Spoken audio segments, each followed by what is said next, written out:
गोपाल कृष्ण भगवान की जय। आज कथेचा चौथा दिवस, अधिक आश्विन शुद्ध पंचमी, दिनांक 21 सप्टेंबर 2020 सोमवार। गोपाल कृष्ण भगवान की जय।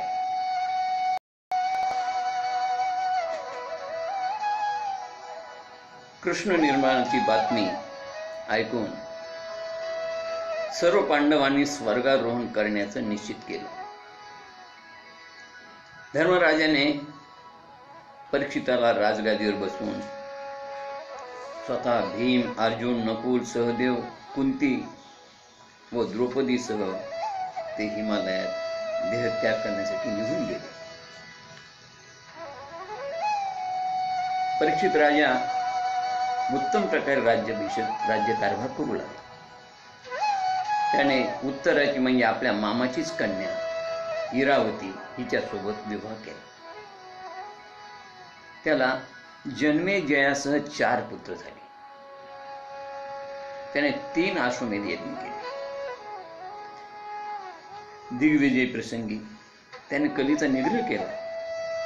एक दिवस त्यानं पाहिलं, एक कली क्षुद्र मनुष्य राजाचा पेहराव केलेला होता आणि तो गाईला आणि बैलाला मारत होता. बैल 3 पायाने लंगडा असून एका पायावर उभा होता. गाय दुःखी होती. इथे बघा, श्रीमद भागवतामध्ये संपूर्ण ज्या कथा आहेत सगळ्या ह्या प्रतीक रूपाने आलेल्या कथा आहेत. इथे गाय हे पृथ्वीचं प्रतीक आहे, तर धर्म हे बैलाचं प्रतीक आहे. तो गाईला आणि बैलाला ताडण करत होता. गाय म्हणजे पृथ्वी आणि पृथ्वी म्हणजे पृथ्वीवर राहणारे सगळे सात्विक सत्वगुणी लोक, त्याचं हे प्रतीक आहे गाय. धर्माचे 4 पाय, धर्म म्हणजे बैल. धर्माचे 4 पाय म्हणजे तप, शौच, दया आणि सत्य. ही धर्माची 4 रूप आहेत. यापैकी अधर्माने धर्माचे 3 पाय नाहीसे होऊन फक्त सत्य या एकाच पायावर आज धर्म उभा आहे. तशा त्या बैलाचे 3 पाय नष्ट केले होते आणि बैल एका पायावर होता. याचा अर्थ धर्माचे 4 पाय लंगडे म्हणजे 75% धर्म हा शिल्लक नाही, फक्त 25% धर्म शिल्लक आहे. आणि कली म्हणजे हा क्षुद्र रूपामध्ये असलेला मनुष्य, प्रतीक रूपात असलेला हा कली म्हणजे कलह. तमोगुणी रजोगुणी लोकांचं प्राबल्य आणि कलीच्या या राज्यात 25% लोक सत्वगुणी तर 75% लोक तमोगुणी रजोगुणी असतील, असं शास्त्रात वर्णन आहे. या दुष्ट प्रवृत्तीच्या तमोगुणी आणि रजोगुणी लोकांचा त्रास सत्वगुणी लोकांना होतो, हे या युगाचं वैशिष्ट्य आहे. सगळीकडे कलह, शांती नाही. गल्लीत, घरात, राज्यात, आंतरराष्ट्रीय लेवलवर कुठेही पहा, सगळीकडे हलकल्लो. समाजात सगळे शीघ्रकोपी आणि रागीट आसुत प्रवृत्तीचे निर्दयी लोक पाहायला मिळते. द्वापार युगाचा अंत झाला आणि त्याच वेळेस हा कली ब्रह्मदेवासमोर आला, प्रगट झाला. त्याने सांगितलं, आता द्वापारयुग संपलं, कलियुग, आता माझं भूमीवरती, भूतलावरती माझं युग प्रारंभ होणार आहे. मी या भूतलावर जाऊन अशांतता निर्माण करणार आहे. त्याने ते ब्रह्मदेवाच्या समोर हातवारे करायला सुरुवात केली. वेडेवाकडे हावभाव करत होता. त्याच्या हातात एक जिव्हा म्हणजे जीभ, तर दुसऱ्या हातामध्ये लिंग होत. तो ब्रह्मदेवाला म्हणाला, माझ्या युगात कामवासना आणि रसना याचं प्राबल्य राहील. माझ्या राज्यात खाण्यावर, पिण्यावर आणि बोलण्यावर आणि कामवासनेवर नियंत्रण राहणार नाही. लोकांना काय खावे, काय प्यावे, काय परिधान करावे याचं भान राहणार नाही.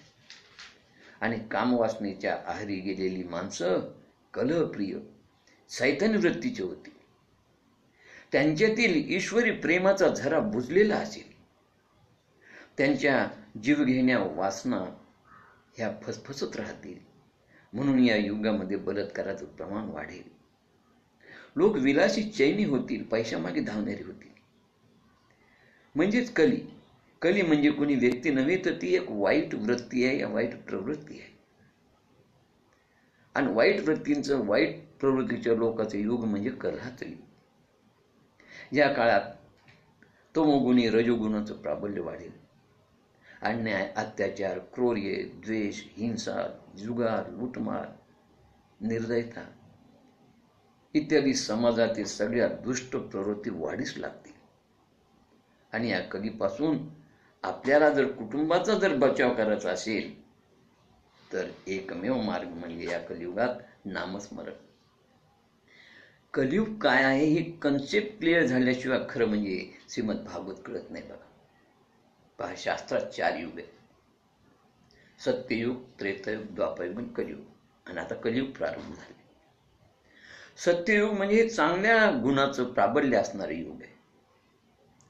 सत्ययुगातला समाज सुखी होता, समाधानी होता, गुण्या गोविंदानं नांदत होता, राहत होता. सत्ययुगामध्ये सुवर्णयुग होता. आणि म्हणून सत्ययुगाला, त्रेतायुगाला रामराज्य म्हणतात. 100% समाज सत्याच्या मार्गावर चालणारा, कोणीच दुःखी नव्हता, अकाली कोणाला मृत्यू येत नव्हता. समाजामध्ये सगळीकडे आनंदी, आनंदाने समाधानी वृत्ती होती. कालांतराने समाजामध्ये बदल झाला. सत्वगुण कमी झाला, थोडं रजोगुण आणि तमोगुणाचं थोडं प्राबल्य वाटलं. कारण पृथ्वी ही सत्व, रज आणि तिन्ही गुणांनी बनलेली. विचारात बदल झाला. 75% लोक जे ते सत्याच्या मागे राहणारे असतील, धार्मिक वृत्तीचे. तर त्रेतायुगामध्ये देखील 10% लोक तमोगुणी होते आणि 90% लोक जे ते सत्वगुणी होते, सत्यगुणी होते. पुढे द्वापार युगामध्ये कालांतराने बदल होत गेला. बदल होता होता ही संख्या जवळपास 75 आणि 25च्या आसपास आली. पण कलियुगामध्ये मात्र सगळं उलट झालेलं आहे. आज कलियुगामध्ये धर्म एका पार आहे. म्हणजे फक्त 25% लोक सात्विक आहेत आणि 75% लोक रजोगुणी, तमोगुणी, नास्तिक आहेत.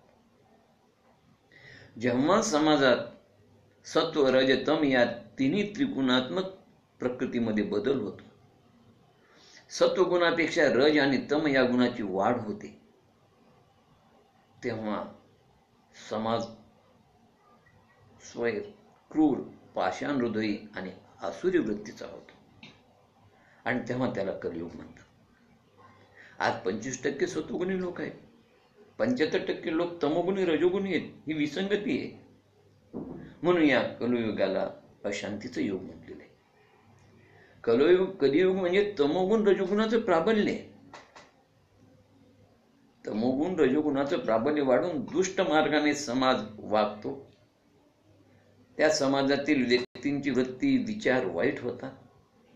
ते शीघ्रकुपी बनतात, रागीट बनतात, वाईट विचारांचे, आसुर वृत्तींचे, निर्दयी अशा प्रकारचे लोक होतात. त्यांना दयामाया नसते. आणि समाजात अशा प्रकारचे लोक असे म्हणजे समाजात हेच लोक, ह्या वृत्तीचे लोकच, वाईट प्रवृत्तीचे लोकच जास्त बळावले जातात. आणि समाजामधला सत्वगुण कमी होतो. शांत, संयमी, जपी, तपी लोकांची संख्या कमी होती. चांगल्यापेक्षा वाईट मार्गाकडे जाणाऱ्यांची संख्या वाढते. आणि म्हणून या युगाला कलियुग म्हणतात. समाजामध्ये 75% लोक तमोगुण, रजोगुण, तर 25% शुद्ध सत्वगुणाचे लोक असतात. आपण व्रतपत्र पहा. व्रतपत्र समाजाचा आरसा आहे. आजची समाजाची काय परिस्थिती ही तुम्हाला वर्तमानपत्रातून पाहायला मिळते. खून, दरोडे, मारामाऱ्या, बलात्कार याशिवाय तुम्हाला बातम्याच पाहायला मिळत नाही. कारण समाजात जे घडतं ते वर्तमानपत्रामध्ये छापून येतं. या युगामध्ये लोक चैनी, विलासी, पैशामागे धावणारे दिसून येतात. आणि या युगामध्ये चारित्र्यापेक्षा पैशाला जास्त महत्त्व दिले गेले बघा. आणि म्हणून आज कलियुग असल्यामुळे सगळीकडे कलहाचं साम्राज्य पाहायला मिळतं. घरापासून सुरुवात करा. बघा, घरात कलह, गल्लीत कलह, देशात कलह, राज्यात कलह, राष्ट्रीय आंतरराष्ट्रीय पातळीवर देखील कलहच कलह. कुठं शांती आणि समाधान नाही. या कोरोनाने तर भयंकर म्हणजे थैमान घातलंय. वैश्विक महामारी सुरू आहे. तिकडून चीनच्या कांगाळ्या वेगळ्याच, पाकिस्तानच्या कांगाळ्या वेगळ्या, अमेरिकेत अनेक प्रॉब्लेम वेगळे, प्रत्येक ठिकाणी कुठं बॉम्बस्फोट आहे, कुठं आतंकवाद आहे. जगामध्ये कुठंच शांतता नाही. आणि म्हणून काय की सगळीकडे जे ते युद्ध सदृश प्रवृत्ती निर्माण झाली बघा. आणि सगळीकडे अशांती, कलह. आणि म्हणून हा कलह असल्यामुळं, या कलहाचं युग असल्यामुळे याला कलियुग म्हणतात. या युगाचं वैशिष्ट्य आहे की या युगामध्ये सगळा कलह राहणार, अशांतता राहणार, अत्याचार, अन्याय, क्रोर्य, द्वेष, हिंसा, लुटमार, निर्दय वृत्ती, बलात्कार, वाईट प्रवृत्ती. कली म्हणजे समाजातील वाईट विचार, तमोगुण रजोगुणाचं प्राबल्य. द्वापार युगाचा जेव्हा अंत होण्याच्या पूर्वीच हा कली ब्रह्मदेवाकडे आला. आपण पाहिलं मगाशी. दिसायला काळाकुट्ट, क्रूर, निर्दयी, विचारहीन, कलहप्रिय. मगाशी सांगितल्याप्रमाणे एका हातात लिंग, दुसऱ्या हातामध्ये जिव्हा. ब्रह्मदेवाला विचित्र हावभाव करून म्हणाला, माझ्या युगात कामवासना आणि रसना याचे प्राबल्य राहील. माझ्या युगात लोकांचं खाण्यापिण्यावर, बोलण्यावर नियंत्रण राहणार नाही आणि कामवासनेवर नियंत्रण राहणार नाही. या कलीपासून जर आपला बचाव व्हावा असं वाटत असेल तर मन सत्संगात लावा. श्रीमद भागवतासारख्या ग्रंथाचं श्रवण करा आणि भगवंताचं नामस्मरण करा. सत्वगुण वाढवा, तमोगुणाने रजोगुणावर नियंत्रण करा. आणि म्हणूनच तुकाराम महाराज म्हणतात की गीता भागवत करीती श्रवण अखंड चिंतन विठोबाचे. जे गीता भागवत सारखे ग्रंथ वाचतात आणि भगवंताचं अखंड चिंतन करतात, त्याच्यावरती कलीचा काही परिणाम होत नाही, एवढे निश्चित. आणि म्हणून या कलियुगातून जर आपल्याला या कलीच्या प्रवाहातून जर मुक्त व्हायचं असेल तर त्यावरती सगळ्यात रामबाण आणि सोपा उपाय म्हणजे रामनाम, नामस्मरण. या कलीला राजाने पाहिलं आणि पाहिल्यानंतर या परीक्षिताने त्याचा वध करण्यासाठी हातामध्ये शस्त्र धारण केले. हातात शस्त्र पाहतात परीक्षितानं राजाच्या पायावर मस्तक ठेवलं. कधी त्या शरण आला. राजा त्याला म्हणाला, तुझ्यामुळे या जनतेमध्ये लोभ, दुष्टता, स्वधर्म त्याग, दारिद्र्य, कलह, दंभ वाढेल आणि त्यामुळे सज्जनांना त्रास होईल. म्हणून तू माझ्या राज्यात राहू नको. कलीनं सांगितलं, राजेसाहेब, माझं युग आहे, माझ्या युगात तुमचं राज्य आहे. आणि माझं युग थोडं नाही, 4,32,000 वर्षाचं आहे. आणि या युगामध्ये तुमच्यासारखे किती राजे होतील. परंतु कृष्ण परमात्माने तुमचं रक्षण केलेलं असल्यामुळे, पांडव कुळातले तुम्ही असल्यामुळे मी तुमच्या शब्दाच्या बाहेर नाही, तुमच्या विचाराच्या बाहेर. कारण माझं युग आहे, मला इथून तुम्हाला घालून देता येणार नाही. कुठे जाऊ मी? कारण माझ्यामधला दुर्गुण पाहिले तुम्ही, पण सद्गुण पहा. नाण्याचे दोन बाजू असतात, दुर्गुणाबरोबर सद्गुण असतात. माझ्या युगामध्ये साधकाला कमी श्रमामध्ये नामस्मरणाने भगवत प्राप्ती होती. सत्ययुगामध्ये अनेक वर्ष ध्यानधारणा करावी लागत होती. त्रेतायुगामध्ये यज्ञ यागाने, द्वापार युगामध्ये अर्चनाने जे फळ मिळतं ते कलियुगामध्ये कमी काळात साध्या नामस्मरणाने मिळतं. हा माझ्या काळाचा फायदा आहे, हा माझ्या युगाचा फायदा आहे. तेव्हा राजाने त्याला ठीक आहे म्हणाले आणि 3 जागा दिल्या. पहिली जागा द्यूतगृह, मद्यपान आणि हिंसा होईल ते ठिकाण. म्हणजे आजच्या काळात जर आधुनिक युगाच्या तंत्रज्ञानाच्या काळात जर सांगायचं झालं तर www.com 3 W दिले. पहिलं W म्हणजे मद्यपान, म्हणजे दारू, रम. दुसरं डब्ल्यू म्हणजे स्त्री संघ, पण कुठला? अर्थात कुमार्गी स्त्रिया, वेश्या व्यवसाय करणाऱ्या स्त्रियांचा संघ, हे दुसरं डब्ल्यू आहे. आणि तिसरं डब्ल्यू आहे वेल्थ, म्हणजे संपत्तीचा जुगार, द्यूत. अशा 3 जागा दिल्या. आणि म्हणाला आता तू या 3 जागेवर राहा, रम, रमा आणि रमी.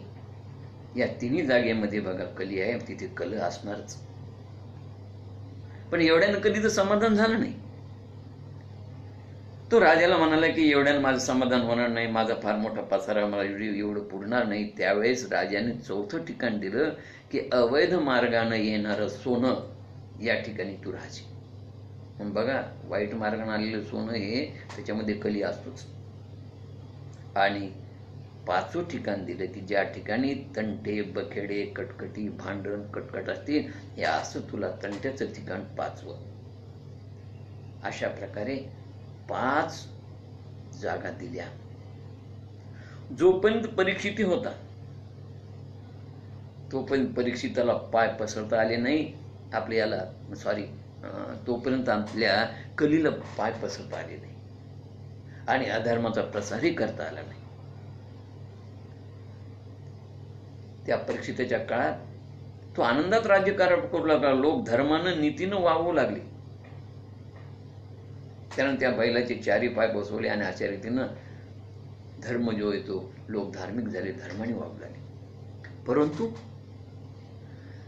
परीक्षिताचा काल संपल्यानंतर जे इतर राजे होऊन गेले, श्रीमद भागवतामध्ये त्या सगळ्या राजांचं पंचांगात देखील वर्णन आहे, पुढे होणारा पण राजांचं वर्णन आहे. परीक्षितानंतरच्या राजानंतर मात्र कलीवर नियंत्रण राहील नाही आणि कलीनं हळूहळू पाय पसरायला सुरुवात केली. राजेशाही गेली, लोकशाही प्रारंभ झाली, भारत देश स्वतंत्र झाला.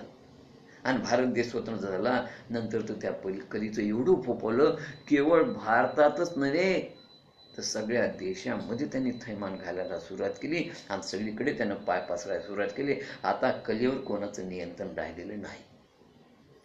केवळ कलीवर जर नियंत्रण मिळवायचं असेल तर त्याचा एकमेव मार्ग आहे, ते म्हणजे श्रीमद भागवत ग्रंथाचं श्रवण करणं, अध्ययन करणं, अभ्यास करणं आणि त्यामध्ये सांगितल्याप्रमाणे भगवंताचं नामस्मरण चिंतन करणं आणि नामस्मरण चिंतन करून मुक्त होणं. त्याच्या घरात सदैव भगवंताचं नामस्मरण चिंतन आहे, तिथं कलीला प्रवेश नाही. परीक्षित राजाने कलीला न ठार करण्याचे 2 महत्वाचे कारण आहेत. बघा, परीक्षित हुशार होता. कलियुगात पुण्यकर्माचं फळ फक्त संकल्प प्राप्त होते, तर पापकर्माचं फळ प्रत्यक्ष पाप केल्यावर होतं. म्हणजे कलियुगात तुम्ही एखाद्या पुण्यकर्माचा सत्य संकल्प केलं तर त्याचं तुम्हाला फळ मिळतं, परंतु पापाचा जर मनात विचार आला, जर पाप घडलं नाही तर त्याचं फळ मिळणार नाही. नुसता विचार आला तर तुमचं त्याच्यावरती काही म्हणजे वाईट परिणाम होत नाही. परंतु सत्ययुगामध्ये, त्रेतायुगामध्ये या उलट होतं. पुण्यकर्म तर सोडा, पण नुसतं पापाचा विचार मनात आला की त्याचं फळ भोगावं लागत होतं. आम्हाला रेणुका मातेचे चरित्र माहिती की चित्ररथ गंधर्व जेव्हा त्या पाण्यामध्ये आपल्या राण्यांबरोबर जलक्रीडा करत होते, त्यांच्या मनामध्ये फक्त विचार आला हो की मी जर राजाची राणी झाली असते तर छानपैकी मी देखील या ठिकाणी जे ते पाण्यामध्ये सुंदर माझ्या पतिराजाबरोबर ही क्रीडा केली असती, जलक्रीडा केली असती. पण मी पडले, मी माझ्या स्वतःच्या हातानेच मी जे ते ऋषीपत्नी झाली. हा विचार मनात आला केवळ, आणि हा मनात आलेला विचार ताबडतोब त्या जमदग्नी ऋषीच्या अंतर्ज्ञानाने जाणला आणि घरी गेल्याबरोबर तिला या विचाराचा परिणाम भोगावा लागला. जमदग्नी ऋषीने आपल्या मुलाला सांगितलं की तिचं शिर धडावेळ कर. तिने 4ही मुलांनी केले नाही, पण परशुरामाने तिचं शिर धडावेळ केलं. म्हणजे बघा, नुसता मनात विचार आला की त्या पापाचं फळ सत्ययुक्त द्वापर भोगावं लागत होतं.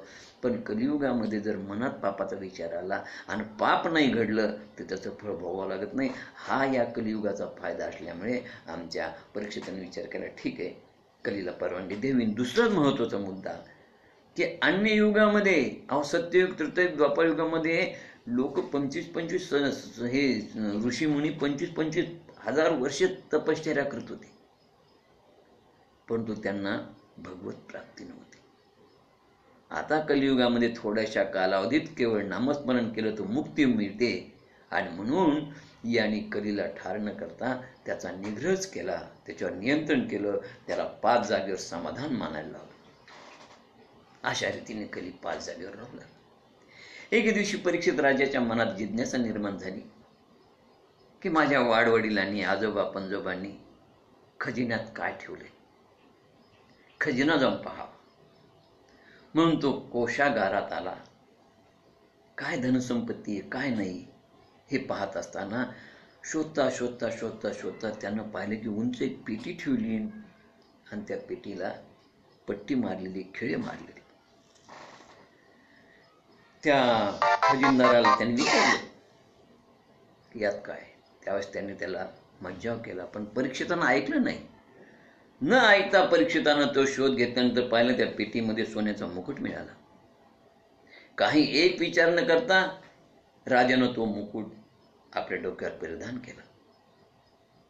तो मुकुट होता जरासंधाचा. भीमाने जरासंधाला ठार केल्यानंतर जबरदस्तीनं तो मुकुट आणला होता. जरासंधाचा पुत्र देत नव्हता, इच्छा नव्हती त्याची, पण यांनी बळजबरीनं तो आणला. अवैध मार्गाने आला होता आणि अवैध मार्गाने तो सोन्याचा टोप आलेला असल्यामुळे त्या टोपामध्ये कली विराजमान होता. बघा, असा तो पेटीत असलेला तो बंद टोप अत्यंत सुंदर होता, देखणा होता, सुंदर होता, सोन्याचा होता, पण अनितीच्या मार्गाने आलेला होता, अवैध मार्गाने आलेला होता. तो सोन्याचा मुकुट परीक्षितानं डोक्यात घातला आणि डोक्यात घालतात परीक्षिताच्या बुद्धीमध्ये कलीनं प्रवेश केला. राजा आला हातामध्ये. आणि असा सत्वगुणी असणारा परीक्षिती तमोगुणी रजोगुणी झाला. त्याच्या वृत्तीत फरक पडला. खरं तर परीक्षिती राजा म्हणजे अत्यंत सद्गुणी, संयमी, ऋषी मुनींचा आदर करणारा, त्यांना उपहार देणारा. बघा, शमीक ऋषीचा सारा जो आश्रम होता हा या राजाच्या दानावर होता. हा राजा सतत त्यांना दान देत होता. नजरानं प्रत्येक भेटीला आला की राजा भरपूर सोनं नाणं घेऊन यायचा, तो नजरानं द्यायचा. संपूर्ण आश्रमाची जबाबदारी राजावर होती. राजा तिथला सगळा खर्च चालवत होता. पहा, शमीक ऋषीचा सगळ्या आश्रमांना अनुदान देणारा धर्मात्मा होता. पण कलीच्या प्रभावानं तो विपरीत वागू लागला. अहिंसावादी तत्वाचा होता. केवळ शिकार करणं ही राजाचं कर्तव्य आहे म्हणून तो गलित गात्र झालेल्या एखाद्या प्राण्याची मृगया करायचा. कारण राजाने शिकार करावी अशी त्या काळामध्ये नियम होता. म्हणून तो भगवत भक्त होता, सात्विक होता. पण आज मात्र तो डोक्यावरती टोप घातल्यापासून तो बेछूट वागू लागला. त्याने एवढी पशुहत्या केली त्याबरोबरचे सगळे शिपाई परेशान झाले, विचार करू लागले की आज राजाला झाले काय, राजाने एवढी पशुची हत्या कशी केली. आणि तशाच तू त्या कलीच्या प्रवाहामध्ये डोक्याला टोप घातलेला आहे, तहानेनं भुकेनं व्याकुळ झालेला आहे. राजा त्या शमीक ऋषीच्या आश्रमात आला. शमीक ऋषी ध्यानमग्न होते, त्यामुळे ते राजाचं स्वागत करू शकले नाही. प्रत्येक वेळेस राजा यायचा तर वाजत गाजत हार फुलं तुरे घेऊन यायचा, नजराणा घेऊन यायचा. शमीक ऋषीच्या गळ्यामध्ये हार घालायचा, फुलं घालायचा, पायावरती लोटांगण घ्यायचा आणि त्यांना नजराणा द्यायचा. आज तो आला, तो रागातच आलेला आहे. कलीचा प्रभाव डोक्यावर होता आणि त्याला आयुष्यात कधी शमीक ऋषीचा राग आला नाही, पण आज रागही आला. कली तो तेथून बाहेर पडला आणि आश्रमात बाहेर आला. त्याने मेलेला साप पाहिला आणि तो धनुष्याच्या टोकावर उचलून त्याने येऊन ऋषीच्या गळ्यात घातला. विपरीत बुद्धी. म्हणून कलीचा प्रभाव म्हणजे वाईट वृत्ती निर्माण होणे, वाईट विचार मनात येणे. एवढा सत्वगुणी असणारा राजा पण त्याच्या मनामध्ये वाईट विचार आले. ऋषीच्या गळ्यात साप घातला आणि तो राजवाड्यात परत आला. राजा निघून गेल्यानंतर त्या ऋषीचा तेजस्वी पुत्र शृंगी नदीवरून परत आला. त्यानं पाहिलं की आपल्या पित्याचा कोणतरी घोर अपमान करून त्यांच्या गळ्यामध्ये मेलेला साप घातलाय. लोकमर्यादांचं उल्लंघन करणाऱ्या राजास त्याने शाप दिला. आजपासून 7व्या दिवशी तक्षक नाग तुला चावेल आणि तुझा नाश होईल, असे म्हणून तो शृंगी बालक रडू लागला. महाराज सावध झाले. शमीक ऋषी त्यांनी डोळे उघडले, गळ्यातील साप काढून फेकून दिला. मुलाला विचारले का रडतोस? त्यावर त्यानं त्या शापासहित सर्व वृत्तांत सांगितलं ऋषींना. ऋषींना खूप वाईट वाटलं, रागही आला मुलाचा. ते मुलाला म्हणले, अरे अरे तू काय केलंस? एवढ्या किरकोळ अपराधाबद्दल तू एवढ्या मोठ्या सात्विक आणि दानधर्म करणाऱ्या राजाला देहदंड शिक्षा दिलीस. तुझं चुकलं. तुझी बुद्धी परिपक्व नाही. तुला सामर्थ्य आहे पण संयम नाही. इतके बोलून ते गप्प बसले. ईश्वराची क्षमा मागितली आणि एका शिष्याला राजाकडे पाठवलं. त्याला ऋषिकुमाराने दिलेल्या शापाचा वृत्तांत कळाला परीक्षित राजाला. अश्वत्थाम्याने गर्भात असताना ब्रह्मास्त्र सोडलं होतं. त्यावेळेस कृष्ण परमात्मा होते. आज कोण रक्षण करणार? कृष्ण परमात्मा तो निर्धामात गेले. त्यावेळेस त्या ब्रह्मास्त्राला शह देण्यासाठी कृष्ण परमात्मा गर्भामध्ये शस्त्र घेऊन त्यांनी याचं रक्षण केलं होतं. म्हणजे शस्त्राला शस्त्रानं शह दिला होता. पण आता या ठिकाणी शृंगीचं शब्दरूपी शस्त्र होतं. शब्दांनी शाप दिला होता. आता या शब्दाला शब्दांनीच वाचवणारा हवा. आणि म्हणून भागवत रूपी कृष्ण परमात्मा म्हणजे शब्दरूपी असलेली वाङ्मय मूर्ती. आणि या मूर्तीने परीक्षिताला मुक्ती दिली. म्हणून आपण भागवताची आरती करताना म्हणतो, ग्रंथ नव्हे हा श्रीकृष्ण, गीते विधी मनपूर्ण, अनन्य होता या शरण, खचित टळे जन्म मरण. बघा, अश्वत्थाम्याने ब्रह्मास्त्र सोडलं आणि त्या ब्रह्मास्त्रापासून कृष्ण परमात्मानं ते द्वापारयुगात होते. उत्तरेच्या गर्भात जाऊन त्याचं रक्षण केलं. शस्त्राने शस्त्राला शह दिला. पण आज शब्दाने शब्दाला, भागवत रूपी वाङ्मय म्हणजे श्रीकृष्ण परमात्माची मूर्तीच आहे. आणि या भागवत रूपी वाङ्मयाने म्हणजे शब्दाने शब्दाला तारलं. म्हणून आपण ग्रंथामध्ये त्या आरतीमध्ये एकनाथ महाराजांनी उल्लेख केलेला आहे की हा ग्रंथ नाहीये, हा प्रत्यक्ष कृष्ण परमात्मा आहे. हा ग्रंथ म्हणजे भगवंताची वाङ्मयीन मूर्ती आहे. आपल्याला हनुमतदास पोद्दार माहिती आहे, त्यांचे साथीदार वगैरे, त्यांच्या काळातली एक कथा आहे. अत्यंत हनुमंतदास पोद्दार सारखे आणि गोरखपूरचं कार्य करणारे अनेक जे ते ऋषी, हे ऋषी सात्विक होते. त्यांना कृष्ण भगवंताचं दर्शन होत होतं. कृष्ण सतत ते भगवंताचं अध्ययन करत होते. असे ते ऋषी झोपेमध्ये असताना एकदम त्यांना स्वप्न पडलं. छोटासा कृष्ण परमात्मा लड्डू गोपाल येऊन त्यांना काय सांगत होता की माझ्यावरती कोणीतरी ओझं ठेवलेलं आहे, मला वजन होत आहे. ते वजन मला असंही होतं. हे भागवतकार ऋषी उठले. त्यांना ते काही लक्षात आलं नाही काय आहे ते. पण जाग आल्यामुळे उठले, बाथरूमला गेले, वॉशरूमला आले, हातपाय धुतले, गुळणा केला आणि स्वयंपाकघरात येऊन लाईट लावला आणि सुरईतलं थंड पाणी पिऊ लागले.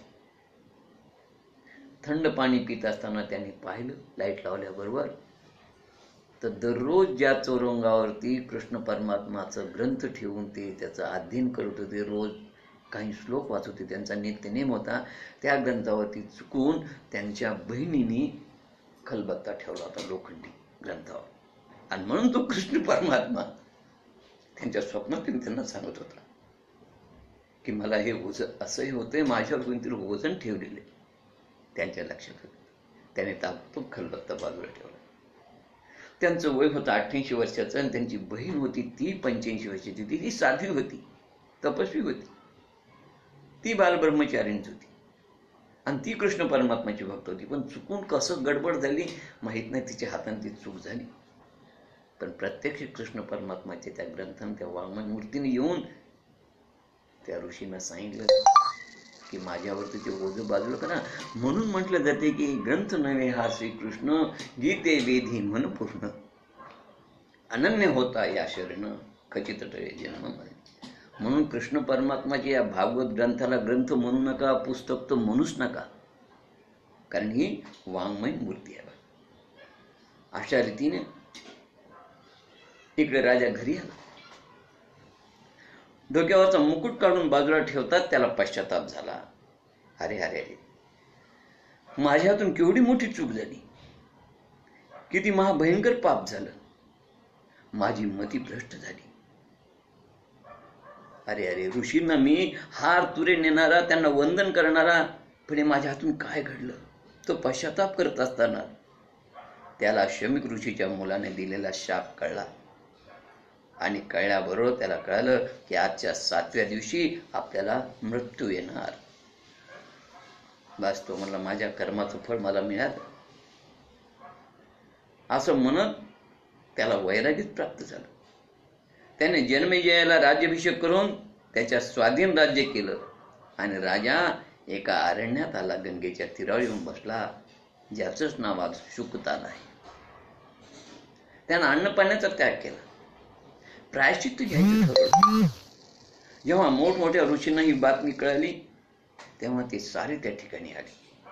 आणि त्या ठिकाणी आल्यानंतर परीक्षितांना घडलेला सारा वृत्तांत सांगितला.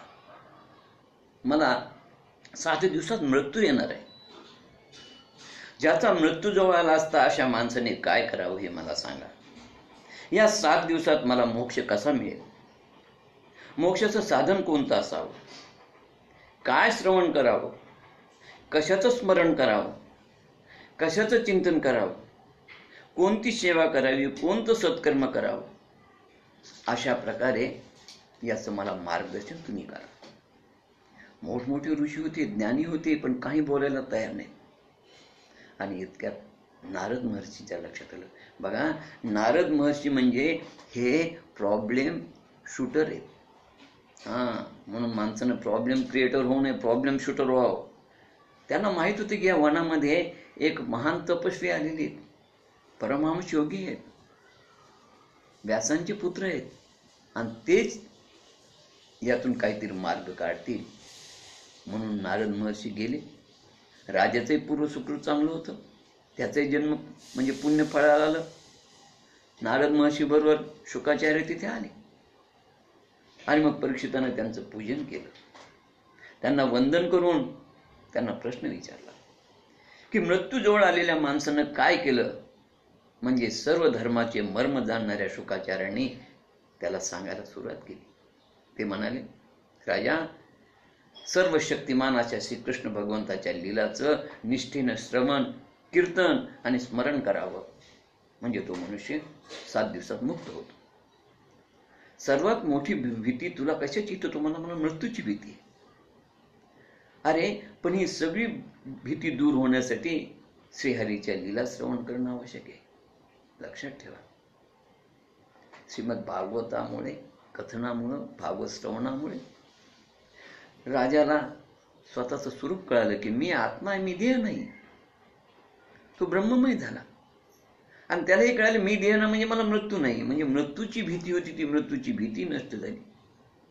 तेव्हा शुकाचार्याने फार सुंदर सांगितलं. म्हणले, एकच आहे, अशा वेळेस कृष्ण परमात्माच्या लीलाचं श्रवण करून त्याचं स्मरण करावं, असे शास्त्राचं सार.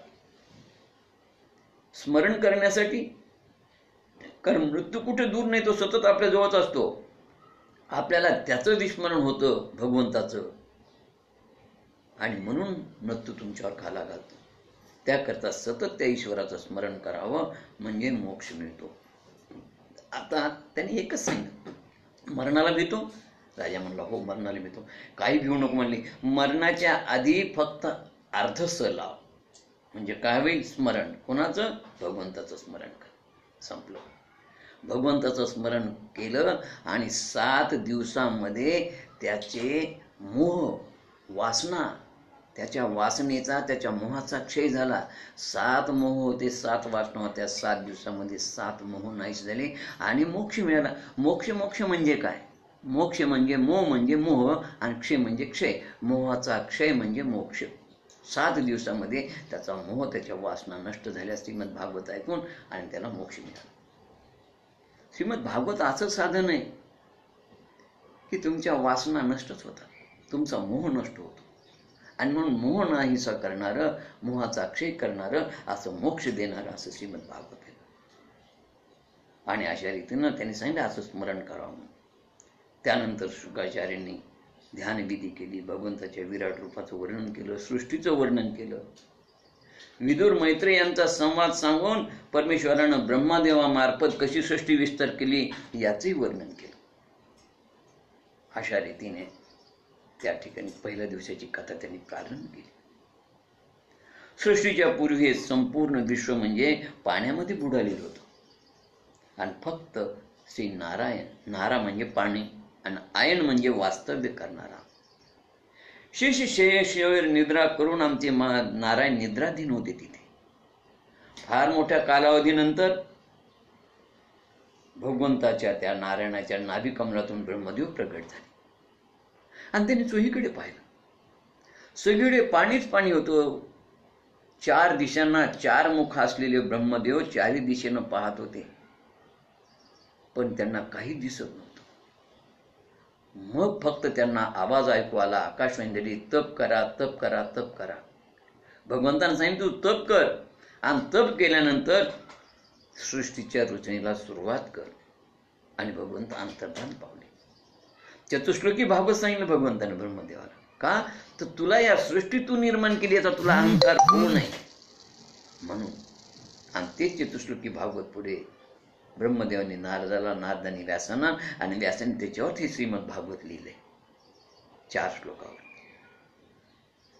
अशा प्रकारे सृष्टीची उत्पत्ती कर असं सांगून ब्रह्मदेव अंतर्धान पावले. नंतर ब्रह्मदेवाने आपला देह आणि मन यापासून 10 प्रकारची सृष्टी निर्माण केली. त्याने भगवंताचं ध्यान केलं. ध्यानाने पवित्र झालेल्या मनापासून पहिल्यांदा जे निर्माण झाले ते सनक, सनंदन, सनातन, सनत कुमार असे 4 कुमार निर्माण झाले. जन्मताच वैराग्य वृत्तीची होती, मोक्ष धर्मामध्ये आसक्त होते, वासुदेव परायण होते. त्यामुळं पित्याने ब्रह्मदेवाने त्यांना सांगितलं सृष्टीची उत्पत्ती करा, पण त्यांनी मान्य केलं नाही. त्यांनी सांगितलं अजिबात नाही, आम्ही सृष्टीची उत्पन्न करण्यासाठी भूतलावर आलोच नाही, आम्ही भगवंताचं नामस्मरण चिंतन करण्यासाठी या भूतलावर आलेलो. त्यावेळेस ब्रह्मदेवाला राग आला, कारण ब्रह्मदेवाची अवज्ञा झाली होती. क्रोधाचा उद्रेक होऊन त्यांच्या भ्रुकुटीतून एक पुत्र रूपानं एक पुत्र बाहेर पडला, क्रोध. तो क्रोध म्हणजे निळा तांबूस रंगाचा होता. ब्रह्मदेवाचे निळे डोळे क्रोधाने तांबूस झाले, म्हणून त्यांनी त्याचं नाव रुद्र ठेवलं. त्या रुद्रानं उग्र तापट स्वभावाच्या प्रजा उत्पन्न केल्या. ब्रह्मदेवाने सांगितलं प्रजा उत्पन्न केली, त्याने केल्या. पण शेवटी ब्रह्मदेवाने त्याला सावरलं आणि त्याला सांगितलं अशा उग्र प्रजा आता तू उत्पन्न करू नको, तू तपाला जा. आणि तो तपासाठी वनात निघून गेला. त्यानंतर सत्वगुणात्मक शक्तीने युक्त असलेल्या ब्रह्मदेवाने आपल्या अवयापासून पुढील ऋषींना उत्पन्न केलं. या ब्रह्मदेवाच्या मांडीपासून नारद झाले, अंगुष्ठापासून दक्ष झाले, प्राणापासून वशिष्ठ झाले, त्वचेपासून भृगू झाले, हातापासून पृथु झाले, नाभीपासून पुल झाले, कानापासून पुलस्ते, मुखापासून अंगिरा, डोळ्यापासून आत्री, मनापासून मरीची आणि उजव्या स्तनापासून धर्म झाले, छायापासून कर्दम झाले. याप्रमाणे ब्रह्मदेवाच्या मनापासून, देहापासून हे सगळे ऋषीमुनी उत्पन्न झाले आणि त्यांना प्रजा उत्पन्न करण्यास सांगितली. पण मनावर तशी प्रजा उत्पन्न होईल. शेवटी तेजस्वी असलेल्या ऋषींनी सृष्टीची वाढ करण्यापेक्षा परमार्थ तत्वामध्येच जास्त ते लीन होते. शेवटी ब्रह्मदेवाने चिंता केली, चिंतन करू लागले, काय करावं, परमेश्वरानं मला सृष्टीची उत्पत्ती करायला सांगितली, पण मनावर तशी प्रजा हे ऋषी मुनी उत्पन्न करत नाही. असा ते विचार करत असताना, ध्यानमग्न असताना ब्रह्मदेवाच्या शरीरापासून 2 रूप निर्माण झाली, 2 भाग झाले, 2 शक्ल झाले, एक स्त्री आणि एक पुरुष. स्त्रीचं नाव होतं शत्रुपा आणि पुरुषाचं नाव होतं मनु. अशा रीतीनं मनु शत्रुपा नावाचं दाम्पत्य निर्माण झालं आणि या दाम्पत्याने मैथुन धर्माच्या योगाने प्रजा वाढविली. या मनुला शत्रुपा नामक स्त्रीपासून 2 मुलं झाली. एक होता उत्तानपाद आणि दुसरा प्रियव्रत. 3 मुली झाल्या, आकृती, देवहूती आणि प्रसूती. ऋषीने आकृती रुची ऋषीला दिली, त्यानंतर देवहूती कर्दम ऋषीला दिली आणि प्रसूती ही दक्ष प्रजापतीला दिली. अशा रीतीनं दोन्ही मुलांचे, तिन्ही मुलांचे लग्न झाले. या कन्यापुत्राच्या संततीने सगळं जगत भरून गेलो आणि जगत भरून गेल्यानंतर आमच्या ब्रह्मदेवाच्या लक्षात आलं की आता ही प्रजा उत्पन्न झाली, पण या प्रजेला राहायला जागा नाही. आणि म्हणून ब्रह्मदेवानी आपले या स्वयंभू म्हणूने जे ते ब्रह्मदेवाला विनंती केली. ब्रह्मदेवाला विनंती केल्यानंतर ब्रह्मदेवाच्या लक्षात आलं की यांचं निवासस्थान असणारी पृथ्वी रसातळाला बुडालेली आहे आणि म्हणून ती पृथ्वी पाण्यातून काढणं अत्यंत आवश्यक आहे.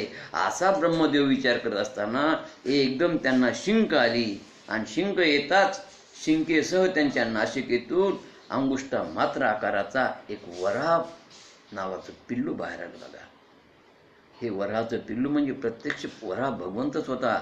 बोला वराह भगवान की जय. आणि ते पिल्लू एका क्षणामध्ये हाती एवढं झालं. त्याने पृथ्वीचा सुगाव घेत घेत घेत घेत पाण्यात प्रवेश केला. त्याचा देह पर्वतासारखा वज्रमय भासू लागला आणि त्याने पाण्यात बुडालेल्या पृथ्वीला वर काढण्याचा, दाढीच्या सहाय्यानं वर काढण्याचा, रसातळातून वर काढण्याचा प्रयत्न करत असतानाच त्या ठिकाणी असलेला हिरण्यक्ष नावाचा दैत्य आला. वराह भगवंताचं आणि हिरण्यक्ष नावाच्या दैत्याचं युद्ध झालं. त्यामध्ये वराह भगवंतानं हिरण्यक्षाला ठार केलं आणि पृथ्वीला वर काढून तिची स्थापना केली. पृथ्वीच्या उद्धारार्थ हा वराह भगवंतांनी अवतार धारण केला. अशा श्रीहरीला नमस्कार असो. बोला वराह भगवान की जय. आता परीक्षिताने विचारलं, हिरण्यक्ष हिरण्यकश्यप कोण होते, त्यांचा कसा जन्म झाला? कश्यप ऋषीने सांगितलं, या शुकाचार्याने सांगितलं की कश्यप ऋषीला 2 पत्न्या होत्या, एक दिती आणि दुसरी अदिती. दितीपासून दानव झाले आणि अदितीपासून देव झाले. एकदा सायंकाळची वेळ होती आणि तिन्ही संध्याच्या वेळी ही दिती कामातूर झाली. तिनं कश्यप ऋषीजवळ कामसुखाची, उपभोगाची इच्छा प्रकट केली आणि कामाने मोहित झालेल्या भार्येला कश्यपाने सांगितलं, अर्ग 2 घटिका धीर धर, संध्याकाळची वेळ टाळावी, हा काय योग्य नाहीये, थोडा संयम धर. यावेळी आमचे शंकराचे अनुचर आणि शंकर सर्वत्र फिरत असतात, ते या अपराधाला क्षमा करणार नाहीत, तरी ते ऐकेना. शेवटी कश्यपाने नाही लाज असतो तिची इच्छा पूर्ण केली. हे कश्यपाच्या मनाविरुद्ध घडलं सगळं. आणि कश्यप त्या दितीस म्हणाले, हे अभद्रे, कामाचे नियमन न केल्यामुळे, दोषामुळे, संध्याकाळच्या वेळी समागम अमंगलविधी झाल्यामुळे आणि तू माझ्या आज्ञेचा भंग केल्यामुळे आणि साक्षात महादेवाचा अपमान केल्यामुळे तुला दुष्ट प्रवृत्तीचे 2 पुत्र होते, जे साऱ्या जगाला त्रास देते.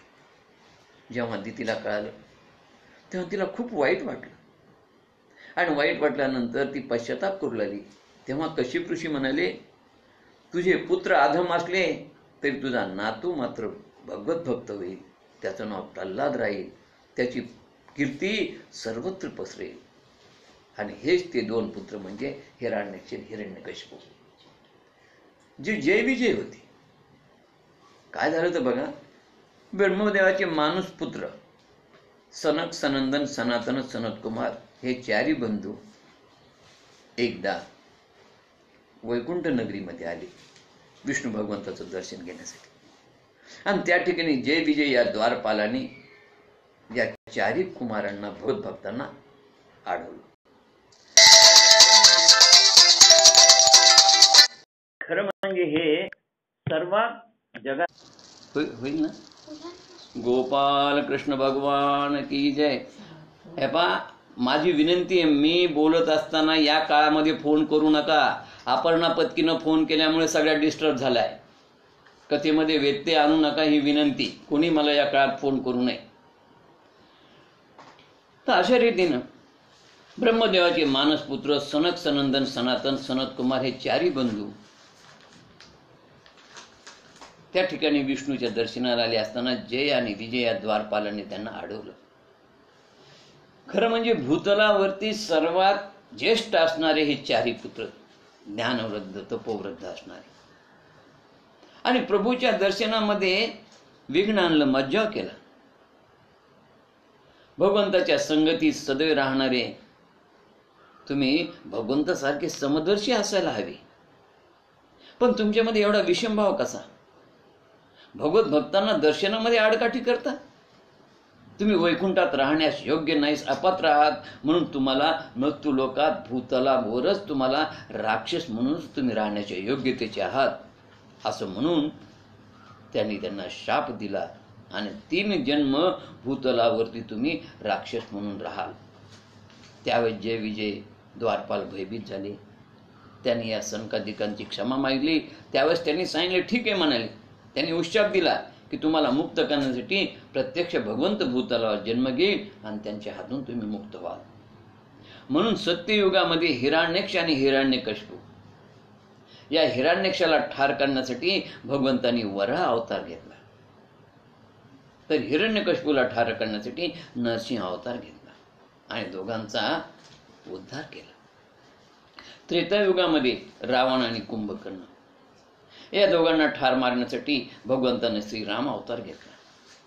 आणि द्वापार युगामध्ये जय विजयाचा शिशुपाल आणि दंतवक्राचा जन्म झाला आणि या दोन्ही असुरांना ठार करण्यासाठी प्रत्यक्ष कृष्ण भगवंताने अवतार घेतला.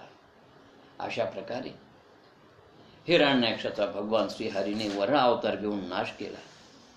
असं हे सुंदर दिव्य चरित्र मैत्री आणि विदुराला सांगितलेले आहे. झालेली कथा या ठिकाणी आपण समाप्त करूया. आणि सप्ताहातील प्रथम दिवसाची ही पवित्र कथा इथे संपलेली आहे.